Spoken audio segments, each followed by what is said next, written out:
Welcome to the Mantis original ComposTumbler assembly video. Assembly of this product will require 2 people.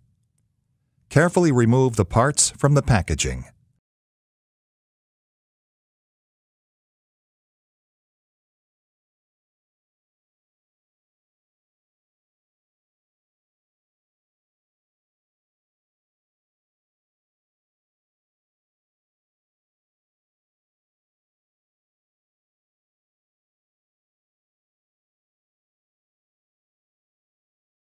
Your tumbler will come with all the necessary parts and hardware. All you need to provide are a hammer, an adjustable wrench, a regular flathead screwdriver, a Phillips screwdriver, a 3/8 inch wrench, a 7/16 inch wrench, a 3/4 inch wrench. Start by assembling the ComposTumbler frame. Fasten one support rod to a lower support section using the 1/2 inch bolts. With the other lower support positioned so that the straight and smaller uprights are diagonally opposite each other, continue to fasten this side. Then fasten the other support rod.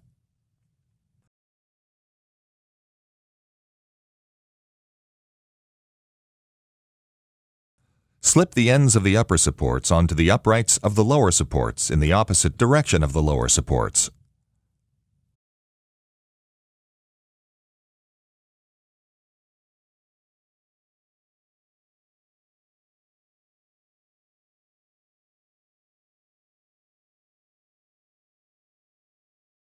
Fasten the remaining support rods to the upper supports.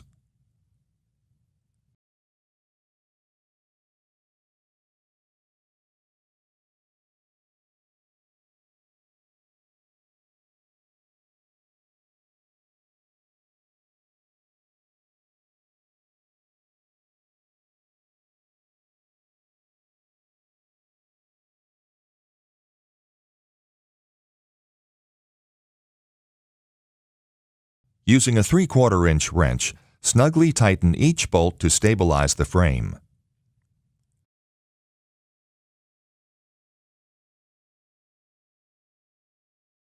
Next, slip an axle through one of the axle rod carriers. Place 2 drive wheels onto the axle inside the framework, making sure that the smaller, slotted ends of the wheels face away from each other and toward the ends of the axle. Then insert the axle through the other carrier. Make sure the drive wheels are placed correctly on the axle rod so that the wider ends are facing in toward each other and the smaller slotted ends are facing away from each other. For the drive handle, slide the grip onto the end of the drive handle. Push the stem of the grip cap into the end of the drive handle, aligning the holes. Secure the cap to the end of the drive handle with the number 6 screw. Tighten until snug. The head of the screw will be in the hole of the drive handle, locking the grip cap in position. To finish the frame, decide which corner you want the drive handle to be located. Insert the shaft of the handle into the end of the axle rod at that corner. Line up the holes of the handle shaft and axle. Using a hammer, gently drive a spring pin through the holes so the pin is exposed equally on each side of the rod.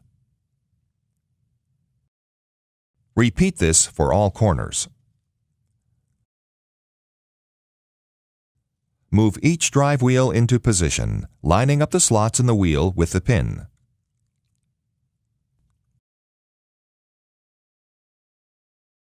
The support frame is now assembled. To start the drum assembly, place drum segment A between the 2 B segments on a flat, smooth work surface with the flanges facing upright. Fasten segment A to the first segment B using a number 10 bolt, then a number 10 flat washer, a number 10 lock washer, and a number 10 hex nut in that order at each of the 5 holes. For now, hand tighten all bolts.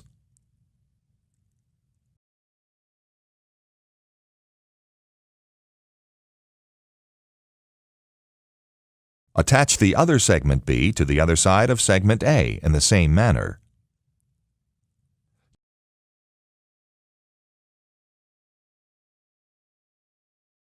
Using the flathead screwdriver and 3/8" wrench, tighten all the fasteners.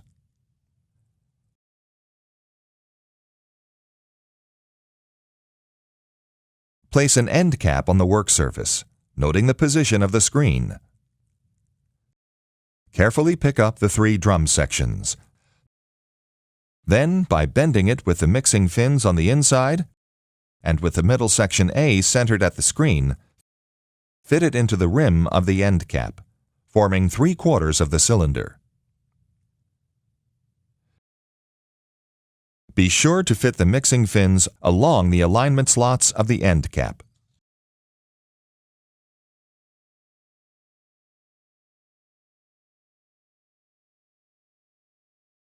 With the door frame segment resting on the work surface, attach the latches to the panel on top of the raised mounting holes, with the hooks toward the opening, using the number 10 bolts, number 10 flat washers, number 10 lock washers, and number 10 hex nuts.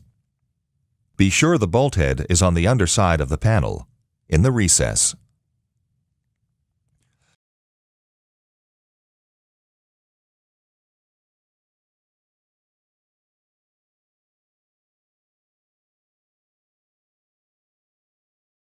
Use the flathead screwdriver and 3/8" wrench to tighten all latch fasteners.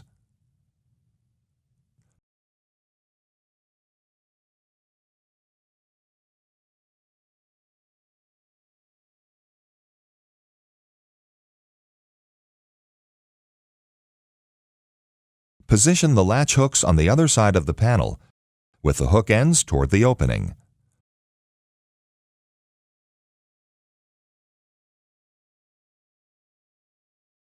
Secure them the same way as the latches, but make the fasteners only hand tight.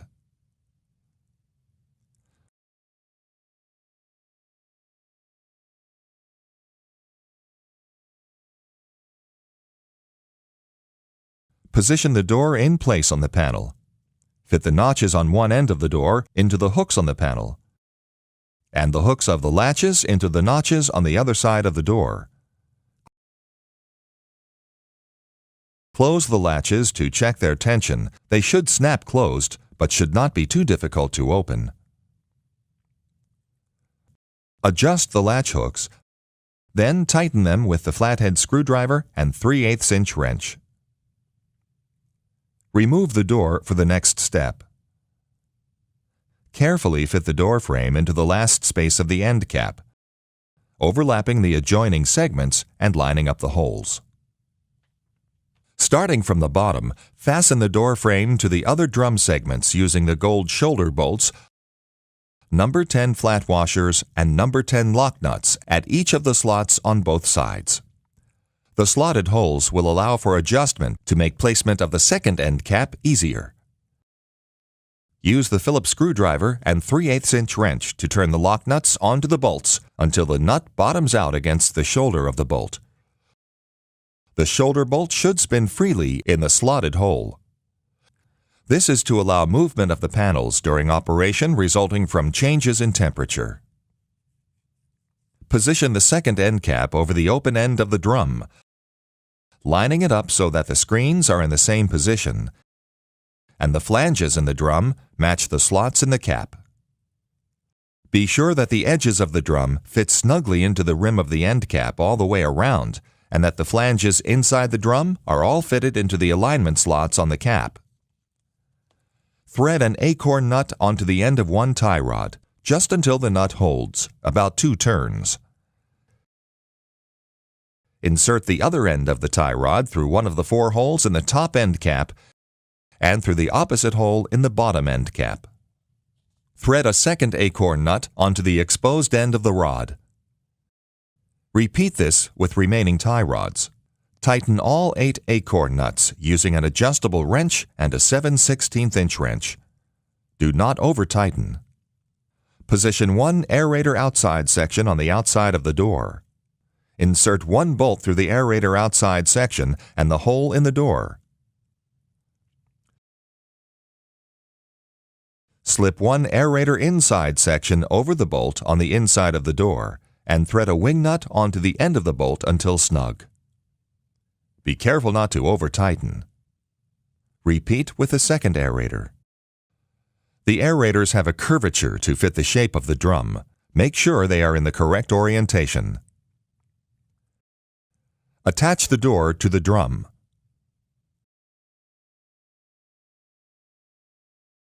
Make sure the drive wheels are in position. Place the drum on the support frame so that the door opening is positioned on the same side of the frame as the drive wheel handle and that the door opens upward. Using the drive wheel handle, turn the drum a few times in both directions to make sure your drum is seated properly on the drive wheels. Your ComposTumbler is now completely assembled and ready to use. Read your operating instructions manual, How to Make Superior Compost, carefully before starting your first batch of compost. Mantis is here when you need us. Visit mantis.com for more helpful videos and tips.